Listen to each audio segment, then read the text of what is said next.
അവിടെ നിന്നും മാറിയിട്ട് ഞാൻ ഋത്വയെ നോക്കി തംസപ്പ് കാണിച്ചു. ഹോ, ചെക്കൻ്റെ മനസ്സിൽ ഒന്നല്ല 1000 ലഡ്ഡു ഒന്നിച്ചു പൊട്ടിയെന്ന് മനസ്സിലായി. സന്തോഷം കൊണ്ട് അവൻ അവിടെ നിന്ന് ഡാൻസ് കളിക്കാൻ തുടങ്ങി. പാട്ടൊക്കെ പാടിക്കൊണ്ടാണ് ഡാൻസ്. അതും മൈക്കിൾ ജാക്സനെ വെല്ലുന്ന സ്റ്റെപ്സ്. ആദ്യം അവൻ്റെ കസർത്ത് കണ്ട് എല്ലാവരും പകച്ചെങ്കിലും പിന്നെ കൈയടിച്ച് സപ്പോർട്ട് ചെയ്തു. അതൂടെ ആയപ്പോൾ ദച്ചുവും അവൻ്റെ ഒപ്പം കയറി തുള്ളാൻ തുടങ്ങി. ഇടയ്ക്ക് എന്നെയും പിടിച്ചു വലിച്ചുകൊണ്ടുപോയി. ചന്തുവേട്ടനെ വിളിച്ചെങ്കിലും വന്നില്ല. മാറി നിന്ന് കളി കണ്ടു. കുറേ ആൾക്കാരൊന്നും ഇല്ലാത്തതുകൊണ്ട് നാണക്കേടൊന്നും തോന്നിയില്ല. ഡാൻസും പാട്ടുമൊക്കെ കഴിയുമ്പോഴേക്കും രാത്രി നേരം വളരെ വൈകിയിരുന്നു. അങ്കിളും ആൻറ്റിയും ഇന്ന് തിരിച്ച് ഞങ്ങളുടെ വീട്ടിലേക്ക് പോവണ്ടെന്നും അവരുടെ വീട്ടിലേക്ക് പോവാമെന്നും പറഞ്ഞു. അവർ കുറേ നിർബന്ധിച്ചപ്പോൾ അച്ഛനും അമ്മയും സമ്മതിച്ചു. ഋത്വിക്കും പെരുത്ത് സന്തോഷമായി. അത്രയും നേരം കൂടി ദച്ചുവിനെ വായി നോക്കാലോ. അവരൊക്കെ ചന്തുവേട്ടൻ്റെ കാറിൽ അവരുടെ വീട്ടിലേക്ക് പോയി. ഞാനും ഋത്വിയും വീട്ടിൽ പോയി അത്യാവശ്യം ചില സാധനങ്ങളൊക്കെ എടുത്തിട്ട് നേരെ അങ്ങോട്ടേക്ക് വരാമെന്ന് പറഞ്ഞു.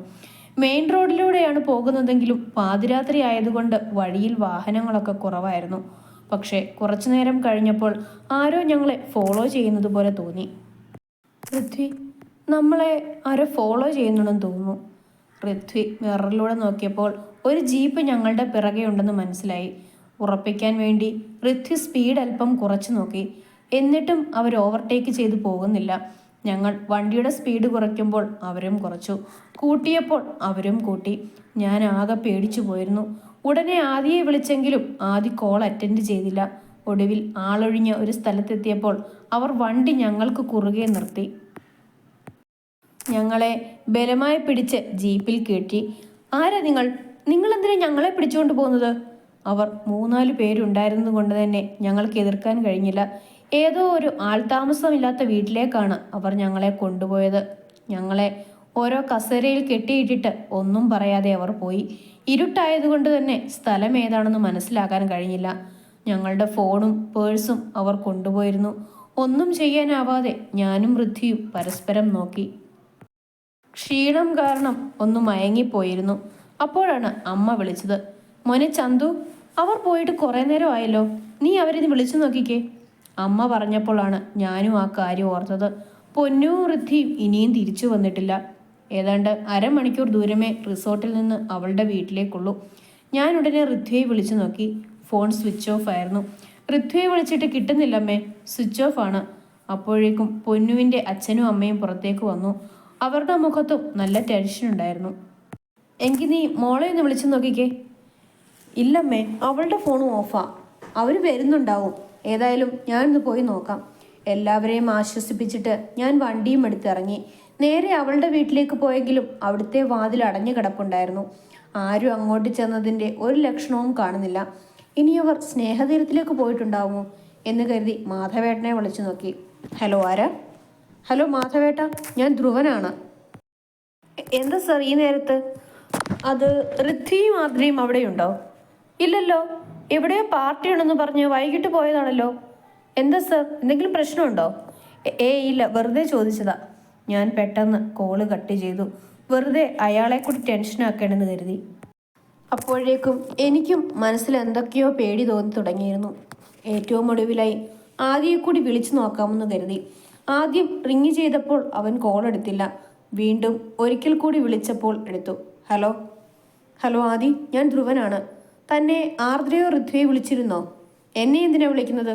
സാറിൻ്റെ പാർട്ടിക്കല്ലേ അവൾ വന്നത്? ആദിയുടെ സംസാരത്തിലെ പരിഹാസം ഞാൻ കണക്കിലെടുത്തില്ല. ഇവിടെ പാർട്ടിക്ക് വന്നത് ശരിയാ. അവളും ഋദ്ധിയും കൂടി 11 മണി കഴിഞ്ഞപ്പോൾ തന്നെ അവിടെ നിന്ന് പോയതാണ്. ഇതുവരെ വീട്ടിലും എത്തിയിട്ടില്ല, സ്നേഹതീരത്തിലും എത്തിയിട്ടില്ല. ഇതുവരെ എത്തിയില്ലേ? പിന്നെ അവരിതെവിടെ പോയി? ആദിയുടെ ചോദ്യത്തിലും നല്ല ടെൻഷൻ ഉണ്ടായിരുന്നു. അറിയില്ല, തന്നോടെന്തെങ്കിലും പറഞ്ഞിരുന്നോ എന്നറിയാൻ വിളിച്ചതാ. കുറച്ചു നേരത്തെ ആർദ്ര എന്നെ വിളിച്ചിരുന്നു, പക്ഷേ ഞാൻ എടുത്തില്ല. ശരി, ഞാനൊന്ന് നോക്കട്ടെ.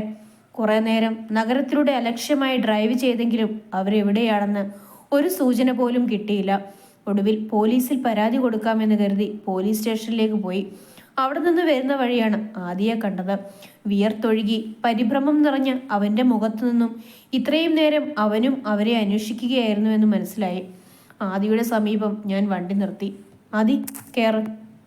സർ, എന്തെങ്കിലും വിവരം കിട്ടിയോ? ഇല്ല ആദി, ഞാൻ പോലീസിൽ കംപ്ലൈൻറ്റ് കൊടുത്തിട്ടുണ്ട്. അവർക്ക് ശത്രുക്കൾ ആരെങ്കിലും ഉണ്ടായിരുന്നോ? അങ്കിളിൻ്റെ ശത്രുക്കളും ആവാം സർ. അവരെ ആരെങ്കിലും തട്ടിക്കൊണ്ടു പോയതാണെങ്കിൽ ഉറപ്പായിട്ടും അത് അയാളായിരിക്കും. മഹി. മഹി. അമ്മ പറഞ്ഞ കാര്യങ്ങൾ ഒരു നിമിഷം എൻ്റെ മനസ്സിലൂടെ കടന്നുപോയി. ആ പേരും. മഹിയോ? അതാരാ? ഉടൻ ആദ്യം എനിക്ക് ഫോണിൽ ഒരു ഫാമിലി ഫോട്ടോ കാണിച്ചു തന്നു. അതിൽ മഹിയെയും കാണിച്ചു തന്നു. പക്ഷേ എൻ്റെ കണ്ണു പതിഞ്ഞത് ആ ഫോട്ടോയിലെ മറ്റൊരാളിലാണ്. അഭിഷേക്. ദച്ചുവിൻ്റെ കയ്യിലെ ഫോട്ടോയിലെ അതേ മുഖം. അതി, ഇതാരാ? ഇതെൻ്റെ അനിയനാ, അഭിഷേക്. ചുരുങ്ങിയ വാക്കുകളിൽ അവൻ അവൻ്റെ ജീവിതം മുഴുവൻ പറഞ്ഞു. അവൻ്റെ പ്രതികാരവും ആർദ്രയും പൃഥ്വിയും ഇയാളുമായി ബന്ധപ്പെട്ട് കിടക്കുന്നത് എങ്ങനെയാണെന്നും ഒക്കെ പറഞ്ഞു. എനിക്കുറപ്പാ സർ, അവരെ തട്ടിക്കൊണ്ടുപോയതിനു പിന്നിൽ മഹി തന്നെയായിരിക്കും. ആർദ്രയ്ക്കോ ഋത്വിക്കോ എന്തെങ്കിലും സംഭവിച്ചാൽ മഹിയുടെ അന്ത്യം എൻ്റെ കൈകൊണ്ടായിരിക്കും. ദേഷ്യത്താൽ ആദിയുടെ മുഖം ചുവന്ന് തുടുത്തിട്ടുണ്ടായിരുന്നു. ആദി, കൂൾ ഡൗൺ. നമുക്ക് ആദ്യം അവർ എവിടെയാണെന്ന് കണ്ടുപിടിക്കാം. എന്നിട്ട് മതി പ്രതികാരം. പക തീർക്കാനാണെങ്കിൽ നിനക്കുള്ള അതേ ആഗ്രഹം എനിക്കുമുണ്ട്. ആദി എന്നെ സംശയത്തോടെ നോക്കി. നീ വിചാരിക്കുന്നത് പോലെ നിന്റെ അനിയൻ അഭിഷേക് അവൻ ആത്മഹത്യ ചെയ്തതല്ല, കൊന്നതാണ്. ഇയാളും ഇയാളുടെ സഹോദരിയും ചേർന്ന്. ആദി ഞെട്ടലോടെ എന്നെ നോക്കി. ദച്ചുവും അഭിഷേകും ഇഷ്ടത്തിലായിരുന്ന കാര്യവും അമ്മ അവിടെ പോയപ്പോൾ കണ്ട കാഴ്ചയും തുടർന്നുണ്ടായ ഭീഷണിയും ഞാൻ ആദിയോട് പറഞ്ഞു. നിനക്ക് നിന്റെ അച്ഛനെയും അനിയനെയും ഇല്ലാതാക്കിയവനോടുള്ള പകയാണെങ്കിൽ എനിക്കെൻ്റെ ദച്ചുവിൻ്റെ കണ്ണീരിന് കാരണക്കാരനായുള്ള പകയാണ്. സമയം കടന്നുപോയി. പിറ്റേന്ന് രാവിലെ കണ്ണു തുറക്കുമ്പോൾ മുന്നിൽ കാണുന്നത് കത്തുന്ന കണ്ണുകളോടെ ഞങ്ങളെ നോക്കുന്ന മഹിയെയാണ്. നീയൊക്കെ എന്താ വിചാരിച്ചേ? അവനെ പേടിച്ച് ഞാൻ നാട് വിട്ടെന്നോ? ഇത്തിരി പോന്ന ഒരുത്തൻ എന്നെ കൊല്ലുവെന്ന് വീമ്പളക്കാൻ പേടിച്ചോടുന്നവനല്ല ഈ മഹാദേവൻ. കാത്തിരിക്കുകയായിരുന്നു ഒരവസരത്തിന് വേണ്ടി. നിന്നെയൊക്കെ കാണാനില്ലെന്നറിഞ്ഞാൽ അവനിവിടെ വരും എൻ്റെ മുന്നിൽ. പക്ഷെ വേണ്ട, കൺമുന്നിൽ വന്ന് വീണ് ഇരയെ പിടിക്കുന്നതിനേക്കാൾ എനിക്കിഷ്ടം എൻ്റെ ഇരയെ ഞാൻ തന്നെ തേടി കണ്ടുപിടിക്കുന്നതാണ്. അയാൾ പോയതിനു ശേഷവും ഞങ്ങളെ ഇവിടെ കൊണ്ടുവന്നതിൻ്റെ ഉദ്ദേശം എന്താണെന്ന് മനസ്സിലായില്ല. ഭക്ഷണം കഴിക്കാനായി ഞങ്ങളുടെ കയ്യിലെ കെട്ടഴിച്ചപ്പോഴാണ് അവിടെ മേശപ്പുറത്ത് കിടക്കുന്ന മൊബൈൽ കണ്ടത്. ഞങ്ങൾക്ക് കാവൽ കിടത്തിയ തടിമാടന്മാരുടെ കണ്ണു വെട്ടിച്ച് ഞാൻ ആ ഫോൺ കൈക്കലാക്കി. ഭാഗ്യത്തിന് ആ ഫോണിൽ ലോക്ക് ഉണ്ടായിരുന്നില്ല. പെട്ടെന്ന് തന്നെ ആദിയെ വിളിക്കാൻ നോക്കിയെങ്കിലും പൃഥ്വി ആ ഫോൺ പിടിച്ചു വാങ്ങി വേറൊരു നമ്പറിൽ വിളിച്ചു. അവന് ഇപ്പോഴും ആദിയോടുള്ള നീരസം മാറിയിട്ടില്ല. വഴക്കടിക്കാനുള്ള സമയമല്ലാത്തതുകൊണ്ട് ഞാനൊന്നും പറഞ്ഞില്ല. ഹലോ ചന്തുവേട്ടാ, ഋത്വി, നിനക്കും പൊന്നുവിനും കുഴപ്പമൊന്നുമില്ലല്ലോ? നിങ്ങളിപ്പോൾ എവിടെയാ? അറിയില്ലേട്ടാ, ഞങ്ങളെ ഇന്നലെ മഹാദേവൻ പറഞ്ഞു മുഴുവനാക്കും മുൻപേ ഗുണ്ടകളിലൊരാൾ ആ ഫോൺ പിടിച്ചു വാങ്ങി. ഞങ്ങൾ എന്തെങ്കിലും പ്രതികരിക്കുന്നതിന് മുൻപ് തന്നെ അയാളുടെ കൈ ഋത്വിയുടെ കവിളിൽ പതിഞ്ഞിരുന്നു. എനിക്ക് നേരെ രൂക്ഷമായി ഒന്ന് നോക്കിക്കൊണ്ട് അയാൾ ആ ഫോണും എടുത്ത് പുറത്തേക്കിറങ്ങി. കുറച്ചു സമയത്തിന് ശേഷം അയാൾ മഹിയെയും കൂട്ടി വന്നു. കുറച്ച് അയവ് തന്നപ്പോഴേക്കും അത് മുതലാക്കുന്നോടാ, തല്ലി കൊലടായി വെറ്റകളെ. അയാളുടെ നിർദ്ദേശം കിട്ടിയപ്പോഴേക്കും 4 ഭാഗത്തുനിന്നും ഗുണ്ടകൾ നിരനിന്നു. അതിലൊരുത്തൻ ഞങ്ങൾക്ക് നേരെ പാഞ്ഞെടുത്തു. ഒന്നും ചെയ്യാനാവാതെ ഞാൻ പേടിയോടെ കണ്ണുകൾ അടച്ചു. പൃഥ്വിയുടെ അവസ്ഥയും മറിച്ചായിരുന്നില്ല. കുറച്ച് നിമിഷങ്ങൾക്ക് ശേഷവും ഞങ്ങൾക്ക് അപകടമൊന്നും സംഭവിച്ചിട്ടില്ല എന്നറിഞ്ഞാണ് കണ്ണു തുറന്നു നോക്കിയത്. നോക്കിയപ്പോൾ മുന്നിൽ കാണുന്നത് നിലത്തു വീണു പിടയുന്ന ആ ഗുണ്ടയെയാണ്. പിന്നിൽ ആരുടെയോ കാലൊച്ച കേട്ട് തിരിഞ്ഞു നോക്കിയപ്പോൾ കാണുന്നത് രൗദ്രഭാവത്തോടെ നിൽക്കുന്ന ആദിയെയും ചന്തുവേട്ടനെയുമാണ്. രണ്ടുപേരുടെയും മുഖം ഒരുപോലെ ദേഷ്യം കൊണ്ട് വലിഞ്ഞു മുറുകിയിരുന്നു. അവരുടെ നോട്ടം മുൻപിൽ അത്ഭുതത്തോടെയും അതിലുപരി പരിഭ്രമത്തോടെയും നിൽക്കുന്ന മഹിയിലായിരുന്നു. നീ എന്താടാ വിചാരിച്ചത്? ഒളിച്ചു നിന്ന നിന്നെ ഞാൻ കണ്ടുപിടിക്കില്ലെന്നോ? ഇവരുടെ ദേവൻ മാഷ് തന്നെയാണ് മഹി എന്നറിഞ്ഞപ്പോഴേ നിന്റെ എല്ലാ ഡീറ്റെയിൽസും ഞാൻ കണ്ടുപിടിച്ച് കഴിഞ്ഞിരുന്നു. ഇവർക്ക് നേരെ ഒരു ആക്സിഡന്റ് ഉണ്ടായത് മുതൽ എൻ്റെ ഒരു കണ്ണ് നിനക്ക് നേരെ തുറന്നു പിടിച്ചിട്ടുണ്ടായിരുന്നു. അത് ഏത് സമയവും ഇങ്ങനൊരു ആക്രമണവും ഞാൻ പ്രതീക്ഷിച്ചിരുന്നു. പക്ഷേ ഇത് കുറച്ച് നേരത്തെയായി പോയെന്ന് മാത്രം. നിനക്ക് തെറ്റി ആദിത്യ, നിനക്ക് തെറ്റി. നീ വന്ന സമയവും സന്ദർഭവും എല്ലാം തെറ്റി. ദാ ഈ കാണുന്നതൊക്കെ എൻ്റെ ആളുകളാ, എനിക്ക് വേണ്ടി കൊല്ലാനും ചാവാനും മടിയില്ലാത്തവർ. ഇനി ഇവിടെ നിന്ന് ജീവനോടൊരു തിരിച്ചുപോക്ക് നിങ്ങൾക്കുണ്ടാവുമെന്ന് കരുതുന്നുണ്ടോടാ? ഭയാനകമായ ഒരു അട്ടഹാസത്തോടെ അയാൾ ചോദിച്ചു. പക്ഷെ ആദിയുടെ കണ്ണുകളിൽ ഒരു തരി പോലും ഭയം കണ്ടില്ല. ചന്തുവേട്ടൻ്റെ കണ്ണുകളിലും ഭയത്തിനു പകരം പകയും വെറുപ്പുമായിരുന്നു തെളിഞ്ഞു കണ്ടത്. പക്ഷെ അതിൻ്റെ കാരണം എന്തെന്ന് മനസ്സിലായില്ല. അലറിക്കൊണ്ട് പാഞ്ഞു വന്ന അയാളുടെ ശിങ്കിടികളെ ഓരോരുത്തരെയായി ആദിയും ചന്തുവേട്ടനും വർദ്ധിച്ച ദേഷ്യത്തോടെ തല്ലി വീഴ്ത്തിക്കൊണ്ടിരുന്നു. കുറഞ്ഞ സമയത്തിനുള്ളിൽ അവരെല്ലാവരും നിലംപരിശായി. അടുത്തയൂഴം തനിക്കാണെന്നറിഞ്ഞ മഹി ഭയത്തോടെ പിന്നോട്ട് പോയിക്കൊണ്ടിരുന്നു. അതിനനുസരിച്ച് ആദിയും ചന്തുവേട്ടനും മുന്നോട്ടും. ഒടുവിൽ ദേഷ്യം തീരുവോളം അയാളെ മർദ്ദിച്ച് അവശനാക്കി. ജീവന് വേണ്ടി കെഞ്ചുന്ന അയാളെ കണ്ടിട്ടും ഇരുവരുടെയും മുഖത്ത് പ്രത്യേക ഭാവവ്യത്യാസം ഒന്നും ഉണ്ടായിരുന്നില്ല. നീ ഇപ്പൊ കെഞ്ചുന്നത് പോലെ മുൻപൊരിക്കൽ ഇവന്റെ അച്ഛനും അനിയും നിന്റെ കാല് പിടിച്ചിട്ടുണ്ടാവില്ലേ? എന്നിട്ട് നീ അവരുടെ നേരെ എന്തെങ്കിലും ദയ കാണിച്ചോ? എത്ര പേരുടെ ജീവിതം നീ കാരണം നശിച്ചിട്ടുണ്ട്.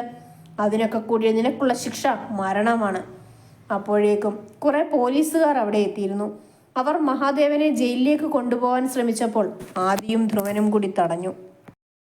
കയ്യിൽ കിട്ടിയ ഇരുമ്പുവടി എടുത്ത് മഹിയെ തല്ലിക്കൊല്ലാൻ ശ്രമിച്ച ആദിയെ പിടിച്ചുമാറ്റി ചന്തുവേട്ടൻ ആ കൃത്യം നിർവഹിച്ചു.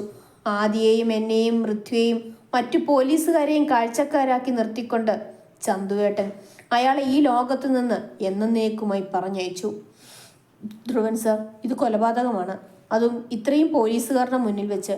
എന്തായാലും ശിക്ഷ അനുഭവിക്കേണ്ടി വരും. പോലീസുകാരൻ്റെ വാക്കിന് മറുപടി ഒരു പുഞ്ചിരിയിൽ ഒതുക്കി ചന്തുവേട്ടൻ അവരുടെ കൂടെ ജീപ്പിലേക്ക് കയറി. പോകുന്നതിനു മുൻപ് എനിക്കൊരു പുഞ്ചിരി സമ്മാനിച്ചു. ഒരു നിറഞ്ഞ പുഞ്ചിരി. എന്നാലും ചന്തുവേട്ടൻ എന്തിനായിരിക്കും അയാളെ കൊന്നത് എന്ന ചോദ്യം എൻ്റെ മനസ്സിൽ ഉയർന്നു വന്നു. എന്നെ കാഴ്ചക്കാരനാക്കി അയാളെ കൊന്നതിന് നിന്റെ ചന്തുവേട്ടന് പറയാൻ ഒരു കാരണം മാത്രമേ ഉള്ളൂ. ഞാൻ സ്നേഹിക്കുന്നവർ ആരും വേദനിക്കരുത് എന്ന കാരണം. എന്നെ ശിക്ഷിച്ചാൽ അവിടെ വേദനിക്കാൻ പോകുന്നത് നീ ആയിരിക്കും ആർദ്ര. അത് സഹിക്കാൻ അയാൾക്കാവില്ല. അത്രത്തോളം അയാൾ നിന്നെ സ്നേഹിക്കുന്നുണ്ട്. എൻ്റെ മനസ്സ് വായിച്ചെന്ന പോലെ ആദി പറഞ്ഞു. ഞാൻ നിസ്സംഗതയോടെ ചന്തുവേട്ടനെയും കൊണ്ട് പോലീസ് ജീപ്പ് പോകുന്നതും നോക്കി നിന്നു. എന്തിനാണെന്നറിയാതെ എൻ്റെ കണ്ണിൽ കണ്ണുനീർ തുള്ളികൾ ഉരുണ്ടുകൂടുന്നുണ്ടായിരുന്നു. പണവും സ്വാധീനവും ഉപയോഗിച്ച് രക്ഷപ്പെടാമായിരുന്നിട്ടും നിയമവ്യവസ്ഥയെയും കോടതിയെയും മാനിച്ച് തെറ്റേറ്റു പറഞ്ഞു. കൊലപാതകത്തിന് പിന്നിൽ തൻ്റെ സഹോദരിയുടെ കാമുകനെ കൊന്നവനോടുള്ള ദേഷ്യമാണെന്നാണ് ധ്രുവൻ കോടതിയിൽ പറഞ്ഞത്. കോടതി നൽകിയ ശിക്ഷ നിറഞ്ഞ സംതൃപ്തിയോടെയാണ് ചന്തു ഏറ്റുവാങ്ങിയത്. ജയിലിലെ ഏകാന്തവാസത്തിനിടയിലും തൻ്റെ കുടുംബവും ആർദ്രയും ആദിയും എല്ലാം സന്തോഷത്തോടെ കഴിയുന്നുണ്ടാവണേ എന്ന് മാത്രമായിരുന്നു ധ്രുവന്റെ പ്രാർത്ഥന.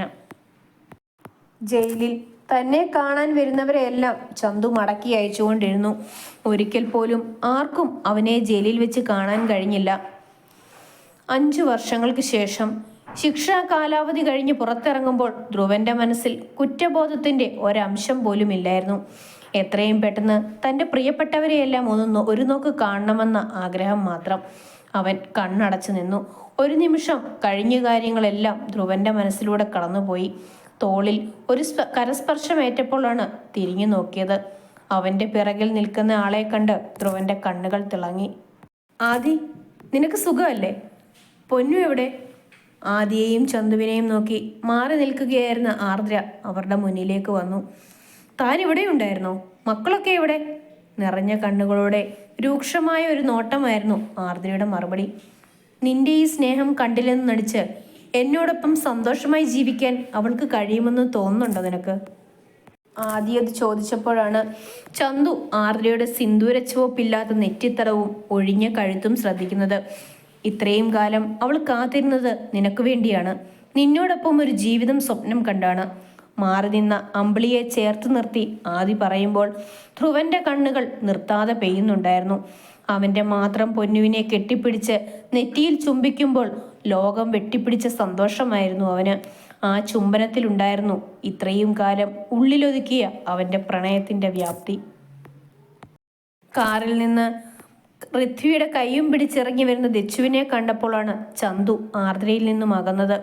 എന്തിനും ഏതിനും തന്നോട് വഴക്കിട്ടിരുന്ന, ദേഷ്യപ്പെടുമ്പോൾ മുഖവും വീർപ്പിച്ച് കണ്ണും നിറച്ചു നിന്നിരുന്ന തൻ്റെ അനിയത്തി ഇന്നൊരു ഭാര്യയായി തൻ്റെ മുൻപിൽ. പഴയ സങ്കടങ്ങളെല്ലാം മാറി അവളുടെ മനസ്സിലിപ്പോൾ ഋഥ്വി മാത്രമാണെന്ന് അവളുടെ മുഖത്തെ തിളക്കം കണ്ടവൻ മനസ്സിലാക്കി. ഒത്തിരി സന്തോഷത്തോടെ അവൻ തൻ്റെ കുഞ്ഞു പെങ്ങളെയും അവളുടെ സ്വന്തം ഋഥ്വിയെയും ഹൃദയത്തോടെ ചേർത്ത് നിർത്തി. തിരികെ വീട്ടിലേക്ക് പോകുമ്പോൾ ധ്രുവൻ ആർദ്രയുടെയും ആദി അമ്പിളിയുടെയും പൃഥ്വി ദച്ചുവിൻ്റെയും കൈ മുറുകെ ചേർത്ത് പിടിച്ചിട്ടുണ്ടായിരുന്നു.